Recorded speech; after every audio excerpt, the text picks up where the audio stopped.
Brother Lightfoot, can you stand up for a minute? He was listed in the Informer recently as one of the best dressed men in Macon. And just kind of tell us, I want you to tell us, not Lightfoot, he doesn't tell us. I just want him to model and look at it and look good. But just stand there. Tell us what he has on. Tell us about his collar. Okay, well, as you can see, Mr. Lightfoot, he is a debonair young man. He has on, particularly the shirt, he has on what we call a cutaway collar. I would even call that a hard cutaway because it's spread really far. It's got a real nice spread to it. He's accenting that with a larger knot on his tie. How does he get the large knot on the tie? Well, it's actually tied that way. If you notice that he has a vest on also.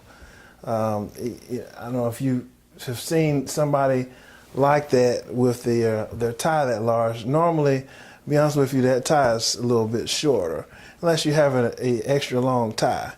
But just one of the tricks of the trade. Okay, the polka dots. That's in now for men? Polka dots that's one of those things that, I'll be honest with you, to me, they never go out of style.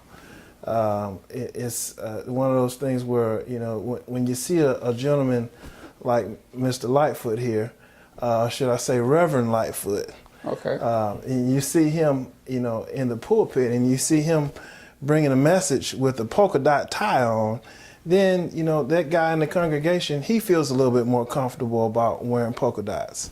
So that's usually how trends happen. As a matter of fact, Mr. Lightfoot also has on a piece that's really popular right now, and that's the lapel flower. And Mr. Dennard, it's funny when those things first came out, when we first got them in the store, we would have guys come in the store and they say, "Oh man, I don't know about that. I don't want to wear a flower on it." And I tell you, in the last, I say, month or so, we can't keep them. I mean, it's one of the most popular things that's out in the industry right now. So, what about the shirt? As I know you talked about the collar, but yes, sir. You got cufflinks, French cuffs. Yes, again. sir. Yes, French sir. cuffs are kind of in again. Oh yeah. Once again, they never went out. They never for went a out. long period of time, people didn't have cufflinks on except when they were putting the tuxedo on or something. Oh yeah. Well, but but now I see a lot of fashions that you have. You have the cufflinks. The cufflinks. I mean, we like to call that the chrome. When the young guys, they get their cars and they dress the cars and they like to put the chrome on the wheels. That's your chrome. Okay. So, he has double two splits in the back. He does. He does. He has right. two vents. Is that is one split gone, or this just temporarily like this? Well, I have to say that's probably the most popular cut. However, the single vent is still in style. Just depends on, because you can go into the slim fit suit. Of course, gentlemen like Mr. Lightfoot, he probably wouldn't wear a slim fit suit. So it's just a matter of preference. Okay, we have, I think, Edward Lewis. Stand up over here. We want to talk about what you have on. The shirts. Do people wear white shirts anymore? They do. Again, that's a matter of preference. Like my dad say, the $1 million look is your look. Whatever makes you feel like $1 million when you walk in. You probably remember the days when you were young and you probably would go out before you got married. When you were sharp, you weren't afraid to ask that young lady to dance. That's what I'm talking about. That's right. Same thing here. Mr. Lewis, his preference today was to go with that's a burnt orange shirt that he has on, and going back to the style of collar, that's more of a higher collar. It's a semi-spread collar shirt also. It's insinuated with the nice tie, one of our most popular lines called a Verse 9 tie. We've been carrying those ties since their conception. As a matter of fact, the owner of that company is a good friend of ours. We were happy to see that, he's been successful. People are starting to pick up on those now, but we've been carrying them since the beginning of our store for at least 5-6 years now. And here again, as far as the colors on his tie, you see that they're just, oh man, it just really accents his suit. Mr. Lewis, I don't know, do you have cufflinks on also, Mr. Lewis? Okay, see, here we are again, another cufflink guy. Hey, I gotta go buy me some cufflinks. Well, we got you. You can find them at either location. But he got the cufflinks too. Yes, but sir. The back again, you got the 2 vents. That's right. That's right. That's the same thing, same preference. We had he has 2 buttons. Again, on the front, is that in a double breast gone or what? I'm trying to find out what's going on. So when I decide to go out, I'll be throwing down. Well, I tell you, I don't see the double breast as much now. the double breast is making a comeback right now, as we speak. Right now, somebody somewhere is getting fitted for a double-breasted suit, and it's just a matter again of the right person wearing it, and then it just catches on. That's just the way fashion is. I was in your store and I looked at some new things you had in there. Mm-hmm. You had some shark skin that I hadn't seen in a long, long time. Tell me about that gray shark skin. There's nothing new under the sun.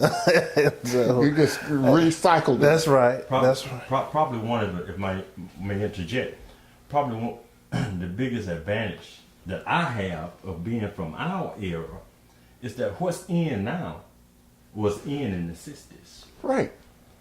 And so all we're doing is repeating what I wore and what we wore in high school. The styles have just revolved around. And so now that gives me a better eye on dressing the guy today because it's just a repeat of what we did back in the 60s. Do you put starch in these shirts? I mean, when I was coming up, if you really wanted to be sharp, you had your starch white shirt on with the collars all. I mean, the pocket is all just flat. Heavy starch in there. Can't even put your hand in there. Can't even put your hand in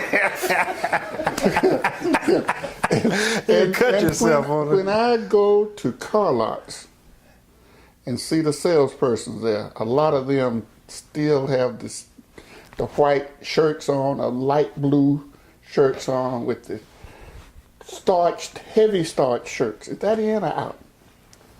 I'm trying to put you on the spot. I just want to let you know the cutting edge. That's right. Again, that's a matter of preference. But you starched that shirt. I heavy did. starch. No, I didn't heavy starch this shirt. Would you heavy starch this shirt? No, I didn't. Would you? I would. It depends on the occasion. Okay, a lot of times you have to address your wear according to the occasion that you're attending. Now, it depends if I was going to an informal event or an event will take, for instance, there's a political standing there, then I would wear the hard starch, and then when I'm doing it, and I make sure that I have the cufflinks on, and then we can also do the monogram. You do the monogram too? Look here. Let me say something. Went to the store the other day, went out to Dillard's. Mm-hmm. Bought me this shirt here, they had the big sales going on. I ain't get no cufflink. We have the cufflink. Custom made. I mean, but most of your shirts have cufflinks. Most of our shirts do have cufflinks. Cufflinks are back. That's right. And I know now- you said they never left, but for long periods of time, a lot of people didn't wear cufflinks. Right. And it depends upon your circle. Your circle. I'm in the no cufflink circle. Right. You know,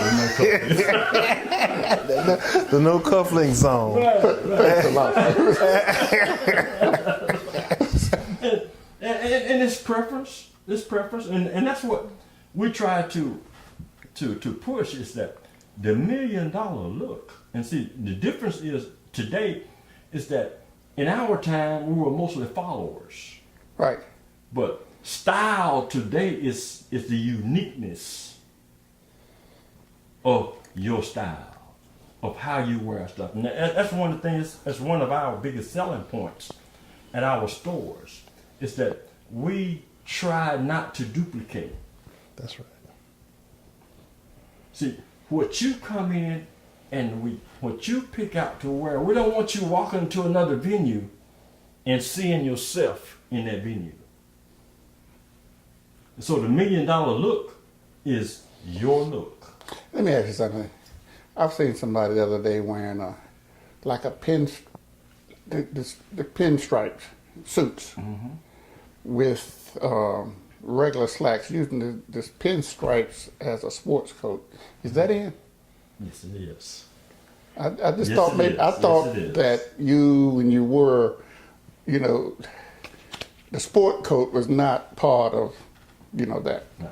But you see, if you think back, today it's mixed matching of styles, colors, prints, and that's what guys are doing now. Now you might, as a matter of fact, I just dressed a prom, a young man for the prom, and that he had on tuxedo, plaid shirt with tennis shoes.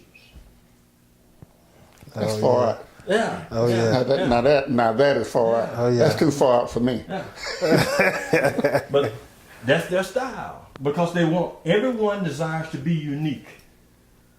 No one wants to be a follower anymore. What about the sport coats? I see a lot of boys doing this stuff. A lot of guys doing this. A sports coat, and then they turn around and put jeans on. That's rocking it. Have you seen that? Oh yeah. Oh yeah. That is a popular look, and here again, I'm not as old as you guys are, but actually that was a style when I was in high school. I don't know if you remember the group Boys to Men. That group, that was one of the things that they used to do. So this is here again, just things are just kind of revolving. Come to your store, and I want a white shirt. Do you have them? Yes, sir. We have them however you want. However you want the collar, 100% cotton. If you want a blend, you prefer a blend shirt. If you want the cuff link, no cuff link. Okay. But in this case, cuff link for you. So we got to get your cuff link. We got to build your cuff link repertoire up. So. Repertoire. Yes, sir. Yes, sir. Yes, sir. Well, I mean that's good. Now, back on you. What color is the outfit? Black. This is actually it's actually a 3-piece suit, but today we work today. So you think it's cool, it's acceptable that you wear a vest